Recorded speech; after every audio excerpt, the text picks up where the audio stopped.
Okay, in this video, I want to lay a foundation for understanding motivation for learning. Now, when we're teaching learners, we kind of hope they look like this, or maybe they look like this. They're excited to learn, they're engaged in learning, they're motivated, but all too often, they look like this, kind of boxed in by a bunch of requirements and not very interested.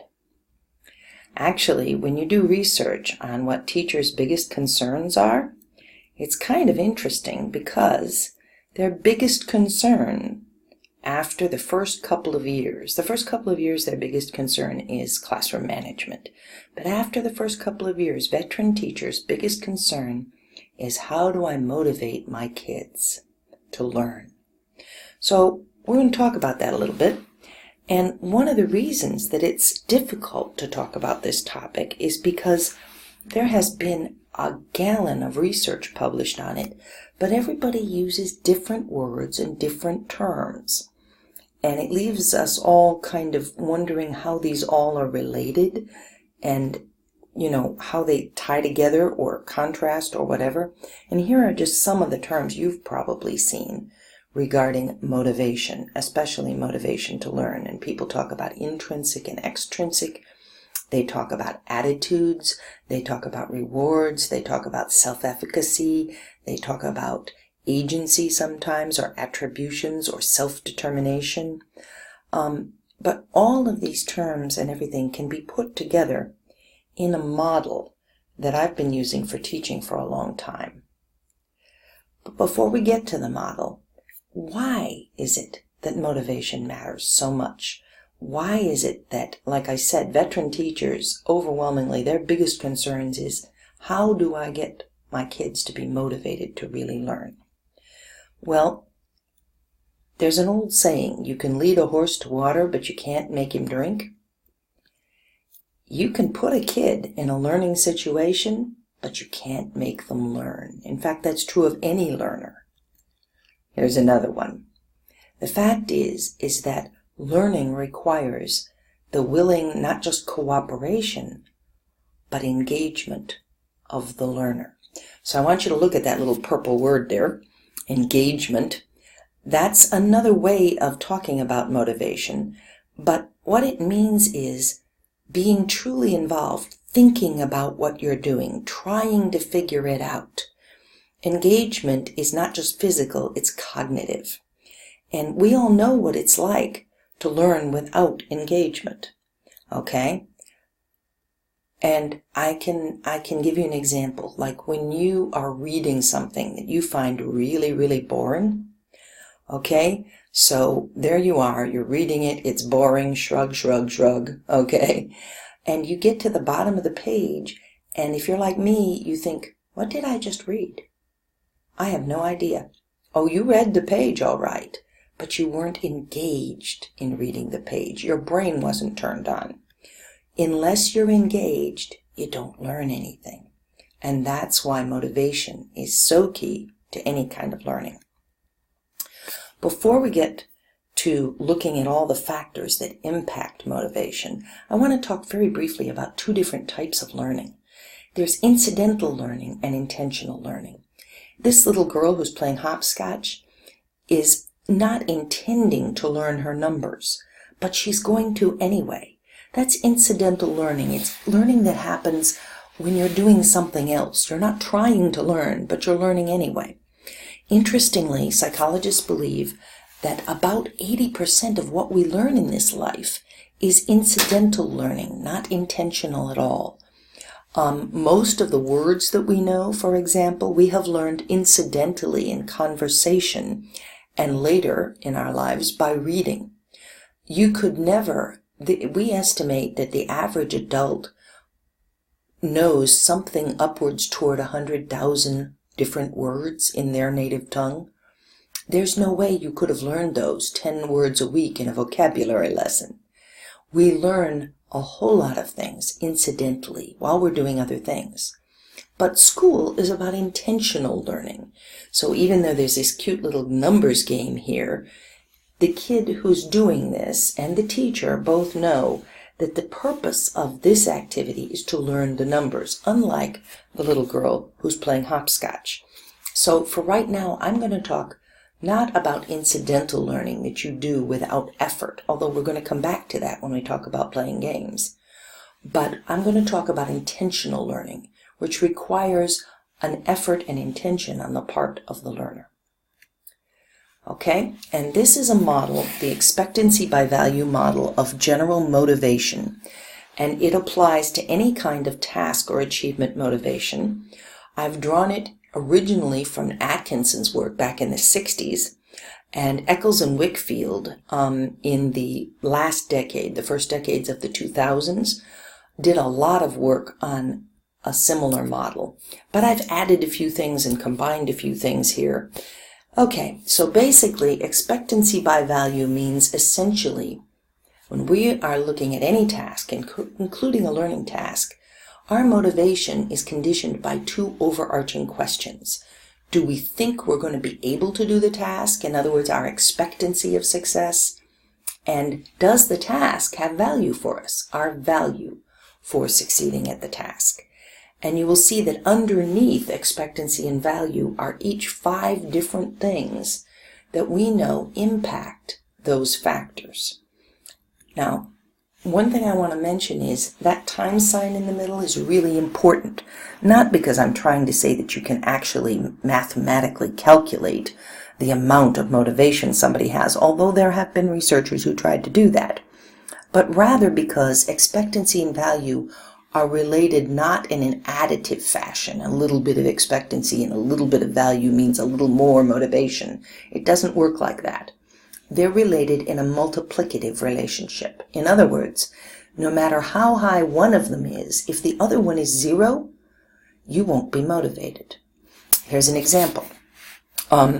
If Bill Gates were to send you a letter tomorrow and say, I am willing to pay you $1 million if you will invent a brand new operating system for PCs. We're sick of Windows, okay?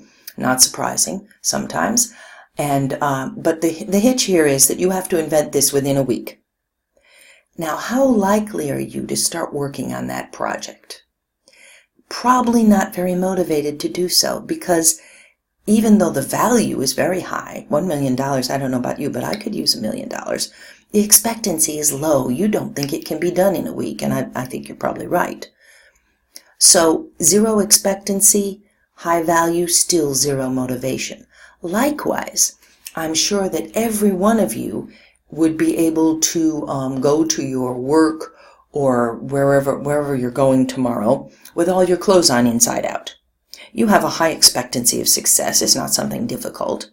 But you are not motivated to do so because the value is 0. In fact, the value is negative. As far as we know, expectancy can't go below 0, but value can. So you can see you have to have both of these things. Why does that matter in terms of learning? Because very often in school, we are working on the wrong half of this equation. We take a gifted kid who is bored to death and we say, Charlie, I know you can do this. This is easy for you. It won't be any problem at all. Just go ahead and do it. You're capable of this. Well, Charlie knows that. We're working on expectancy, and Charlie's problem is value. He doesn't see any point in doing it.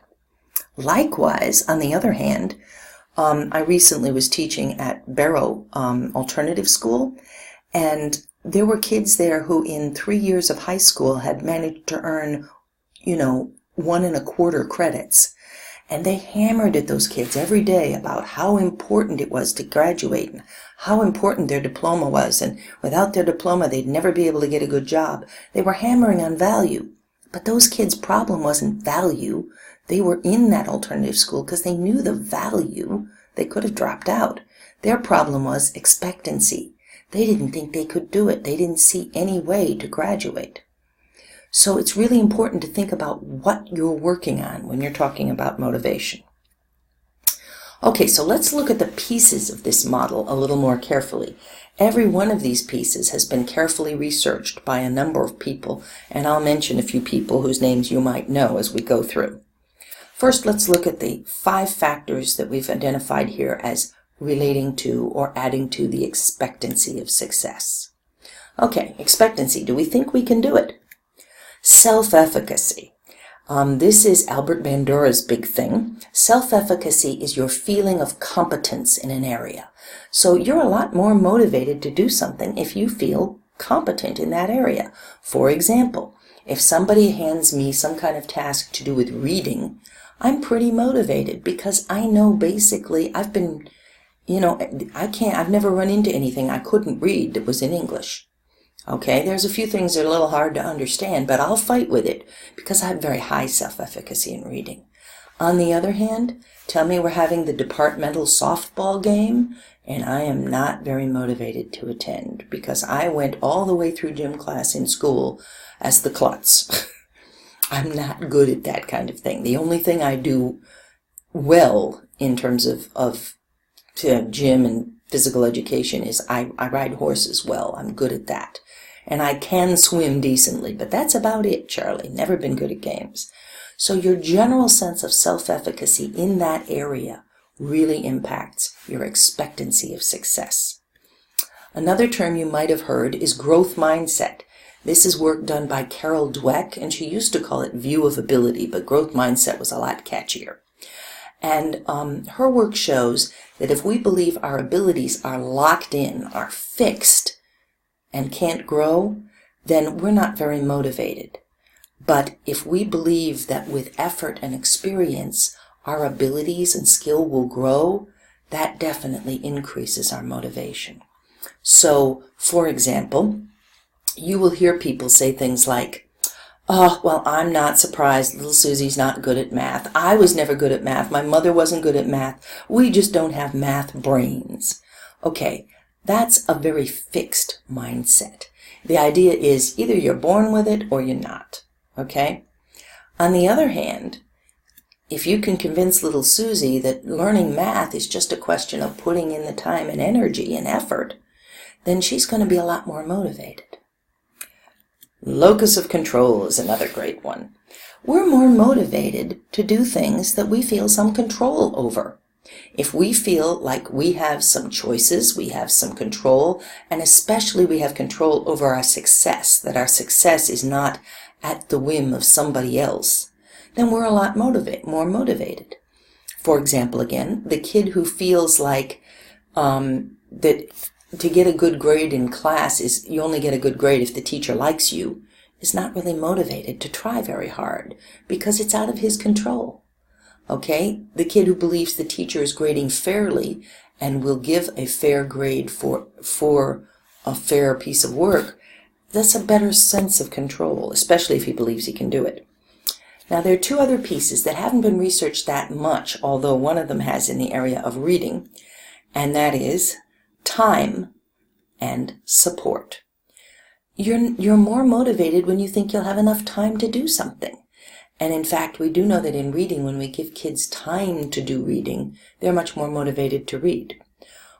Think about yourself the last time, maybe none of you ever do this, I do this, where you had something to do and you left it a little late and you thought, 2-3 hours will take care of this. And then you open it and you look at it and you realize this is not a 2 or 3 hour assignment. This is like a 3-day assignment and it's due tomorrow. Well, if you're a super good student, unlike me, you say to yourself, well, I'll put in the 2 or 3 hours I've got left today and do the best I can and then tell the teacher I had a problem. But if you're like me, like most people, you look at it and say, well, this isn't possible, and you shut the book. This really matters, by the way, in terms of time tests, because many kids don't even try on time tests because they know they can't finish. Now, we look at it and say, you're not supposed to be able to finish, but that's not how kids look at tests. They think, well, if they give me a test and I don't finish, that's really bad. And so the fact that we have research showing that if you tell kids they can have as much time as they want, many kids finish within the amount of time given on the test, but they do better if they're told they have as much time as they want than they would if they are given a time limit. So that's kind of interesting. And the last thing that really affects our expectancy is support. If we get stuck, is there going to be help? And again, think about your own experience. If you're wrestling with a new computer program and there's nobody around to help you, and the helplines are all down or they're not available because it's too late at night or whatever, it's really discouraging. It's demotivating. But if you've got a friend sitting there who says, I've used this program before. If you run into a problem, just let me know. Oh, you're ready to tackle it again, aren't you? Support really matters. Okay, now let's look at the other half of this equation. Okay, let's look at value now for the moment. The question there is, does this task or activity, or in this case learning, have value for us? And of course, the kind of value we'd all love to use is intrinsic interest. Intrinsic interest is when you're just interested in it. And of course, then it has value to you. There are two different sorts of interest. One of them is personal interest. It's something I care about. If I'm a football fan, I'm going to want to learn more about football. If I'm a mystery reader, I'm going to want to read mysteries. Okay. But the other kind of interest is situational interest. Human beings are hardwired to be basically interested in certain things. We're interested in the novel, the new. We're interested in movement. We're interested in color and light. That's why animation captures our interest so nicely. So when you're trying to interest kids in learning, ideally it'd be great if we could always connect to their personal interests, but that's not all that easy, although we could do it more than we do. And so a lot of times, like science teachers are great at this. They blow something up at the front of the room before they teach their lesson, and everybody's just fascinated. So intrinsic interest. Another thing we have going for us in value is utility value. Some things aren't that interesting intrinsically, but they give us something we want, okay? And there are two different kinds or sort of faces of utility value. One of them is I'm motivated to do this task because it gets me something I want, just that needs to get done. For example, I don't know about you, but I am not intrinsically interested in doing dishes. In fact, doing dishes is way down on my list. But again, like most of you, I have done dishes in the last few days. Not because I'm interested, but I was motivated to do the dishes because I needed clean dishes. That's utility value. We do a lot for utility value. A lot of the work we do is for utility value. Think about, again, learning. If when my washing machine was giving me trouble, I was really motivated to learn about what could be wrong with my washing machine. Not because I am fascinated by washing machines, I am just not that mechanical a person, but because I needed the washing machine to work, and I was hoping to do it without spending a lot of money. So that's one kind of utility value. The other kind of utility value that we use a lot in schools, but which is a little bit iffy, is what we used to call extrinsic motivation. In other words, somebody else gives you something. You get a reward or prize or something. And when we look at goal orientation, we're going to find out why that kind of utility value can kind of be a two-edged sword. But there's no doubt that we do things for recognition, for prizes, and also for monetary rewards. I mean, many of us go to work because we get paid for it. Now, the best kind of work is the kind of work you'd do even if you didn't get paid for it, but we all need money. So that's utility value, and it's very powerful in terms of motivation. Self-concept is another biggie, also known as self-image, by the way. We are much more motivated to do things that enhance or go along with our self-concept. If we think we're the kind of person who, I'm an athlete, so I'm much more motivated to do athletic kind of things. If I think of myself as a scholar, then that helps motivate me to read through the occasionally dry scholarly pieces that I have to read. On the other hand, if I think of myself as the bad kid in the school, then I have a lot of motivation not to do anything my teachers want me to do. So self-concept is a very powerful motivator. Another one that's very powerful is relational value. We value the things that are important to the people that we care about. So many times we do something for somebody that we care about, not because we're motivated ourselves, but because it matters to them. For teachers, this can be very, very powerful if you don't trade on it too much. But if your kids like you and value your opinion, they will do stuff for you that they're not that interested in themselves just because they want to do it for you. And the last piece of value to look at is the cost or the risk involved in the activity. And this is kind of the thing that goes on the negative side. Okay? So we are more motivated to do things if the cost or the risk looks like it's less than the potential benefits. But if the risk is really high, because risk is just an estimate of future cost. Now, lots of things can be costs. Okay? Competing activities. I'm not motivated to do my homework if I have a competing activity of getting to talk with my boyfriend, and that's a lot more valuable to me. Okay? But risk can also be risk of failure, risk of public humiliation, risk of anxiety. There's a lot of risks out there that kind of impact our motivation. Okay, so we had that original expectancy by value model, and we've kind of talked about how it impacts learning. So here it is revised to look specifically not at any task, but at the task of learning. Expectancy, do we expect to be able to learn? We're more motivated to learn in areas where we feel competent. That's self-efficacy. We're much more motivated to learn when we believe our abilities aren't fixed but can grow. We're more motivated to learn when we have at least some control over what we learn, how we learn, when we learn, and how quickly we have to do it. That's why giving kids choices, that's one reason giving kids choices is so powerful. We're more motivated to learn when we think help is available. So one of the worst things we do when we give kids these standardized tests is we announce at the beginning, I will not be able to answer any questions. Okay, that just demotivates some kids who are scared already. If we could just say, hey, ask whatever you want, and if I can't answer, I'll tell you. Think how much better that would be. Same idea, but better way of saying it. And we are more motivated to learn when we think we'll have enough time to learn. Value. Will learning have value for us? Intrinsic interest. We're more motivated to learn about things that are in themselves interesting. That's all that clickbait on your computer, okay? Woman born with two heads stuff. Or that personally interest us, that are related to our own personal interests. We are far more motivated to learn things that we think will have utility value to us in the future.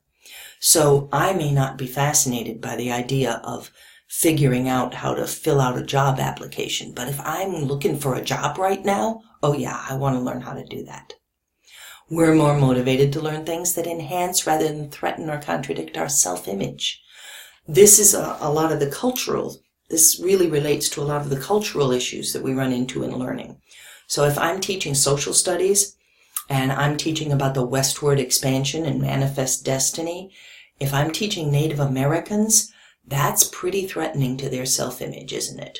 That's not going to help at all.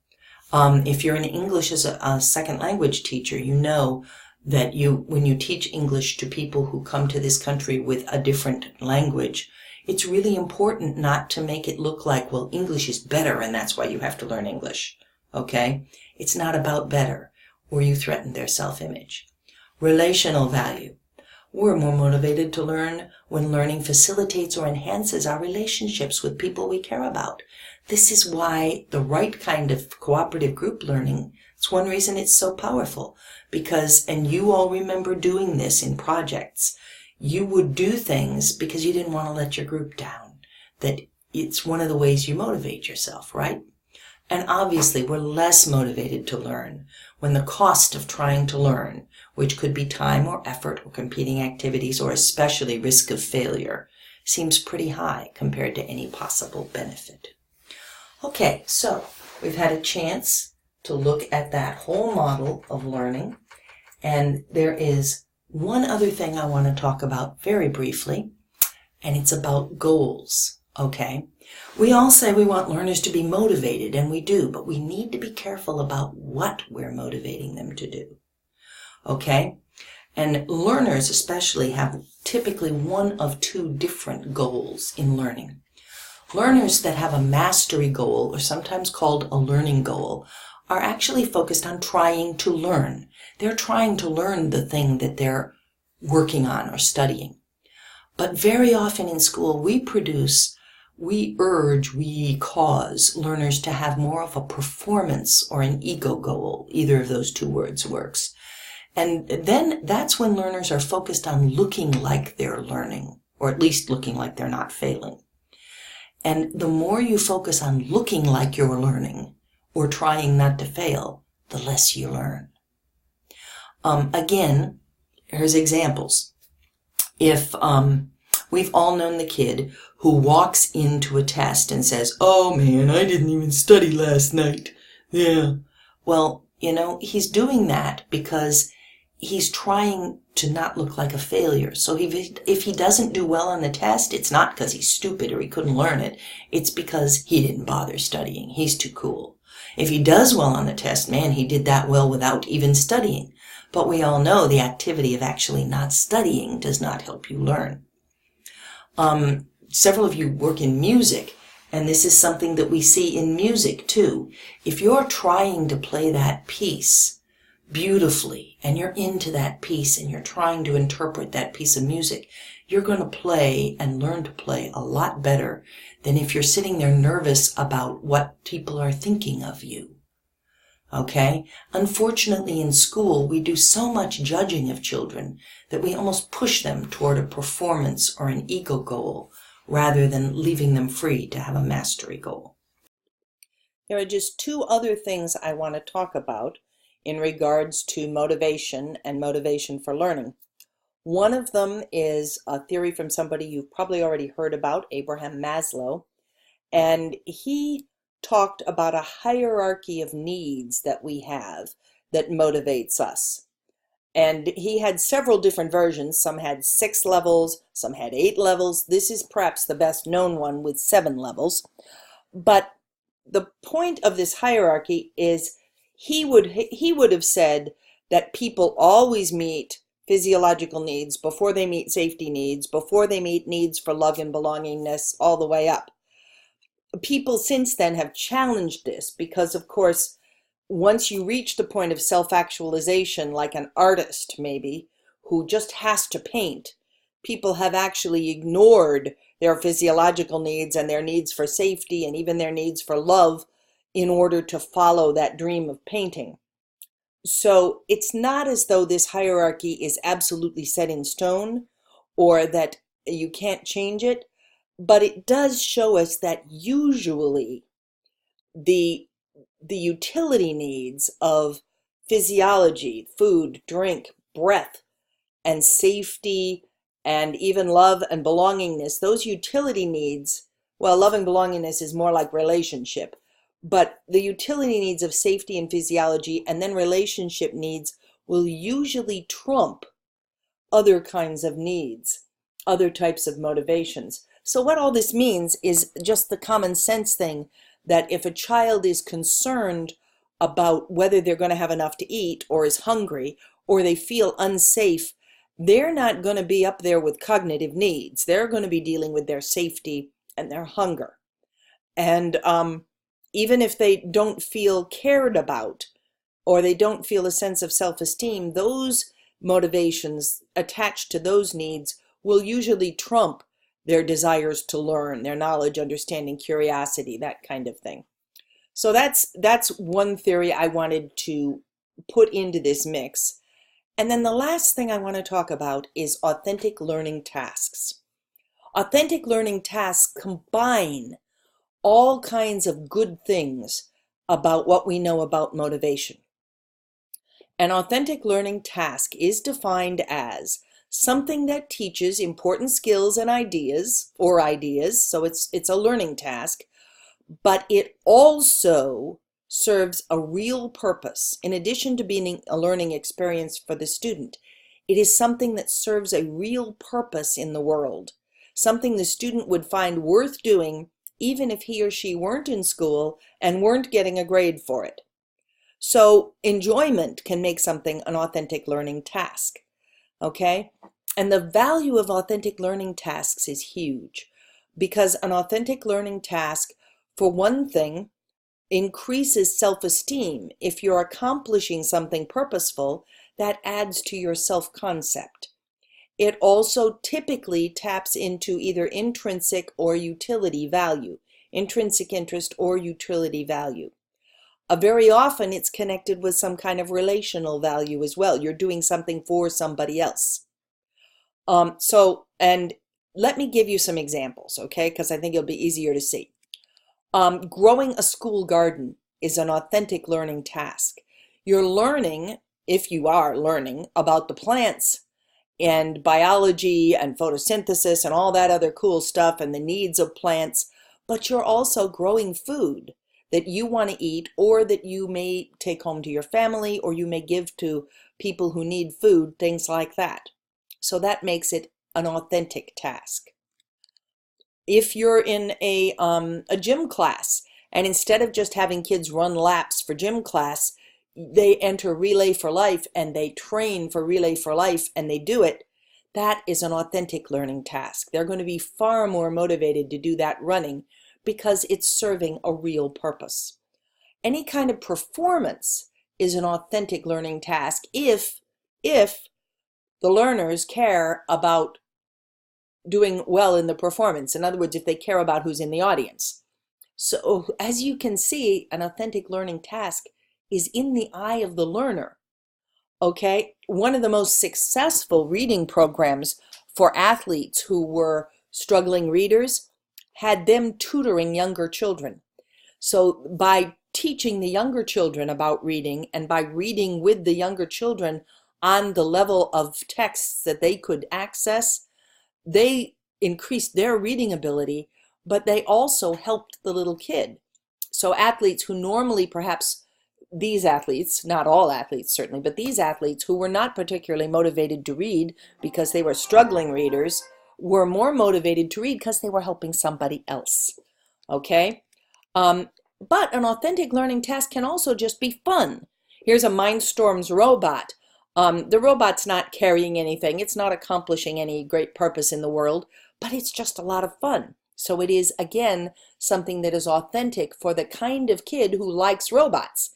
It becomes an authentic learning task because they're doing it for a purpose beyond just learning something or getting a grade. They're doing it because they're enjoying it.